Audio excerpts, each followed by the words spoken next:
Maituturing na generally peaceful ang barangay and SK Elections 2023 sa Lipas City ayon sa COMELEC.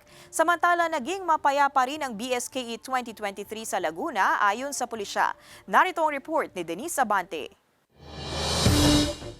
Generally peaceful. Ganyan daw mailalarawan ng Commission on Elections sa Lipas City ang naging barangay and SK Elections 2023 sa nasabing lungsod. Ayon sa COMELEC Lipas City, bagamat may naitalang ilang mga maliliit na komisyon sa ilang barangay, agad din naman umano itong napapag-ayos at nasusolusyonan ng pulisya at ilang DepEd personnel. Napaka-peaceful po ng ating pagpapa-election dito sa Lipas.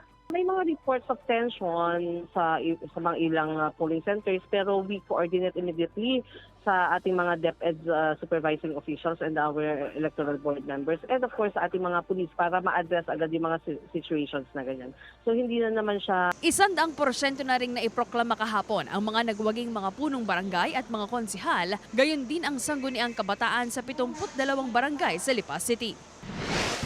Samantala sa lalawigan ng Laguna, naging mapayapa rin ang ginanap na barangay at SK Elections 2023 doon ayon sa pulisya. Pero umabot naman sa 42 sospek ang naaresto dahil sa paglabag sa election gun ban habang 26 na katao naman ang naaresto sa paglabag sa liquor ban. Matatanda ang ipinatupad ang gun ban simula noong August 28 at magtatagal hanggang sa November 29 alinsunod sa COMELEC Resolution No. 10918.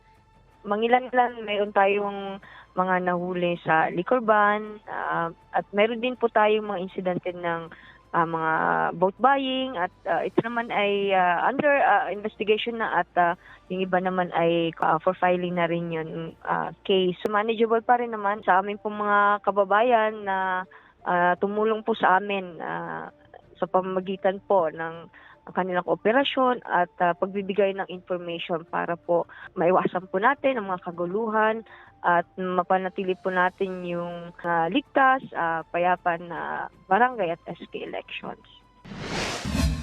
Sa Marinduque, naging matagumpay rin ang katatapos na BSKE 2023 sa lalawigan ayon sa COMELEC. Mula sa pagbubukas ng botohan hanggang matapos ang bilangan, walang naitalang election-related incident sa buong probinsya ayon sa ahensya. Bagamat pansamantalang naantala ang botohan sa bayan ng Santa Cruz dahil sa kakulangan ng balota, agad naman itong natugunan ng COMELEC. 100% na ring naiproklama ang mga nanalong opisyal sa lalawigan. Kasama si J. R. Manjares, Denise Abante, Balitang Southern, Tagalog.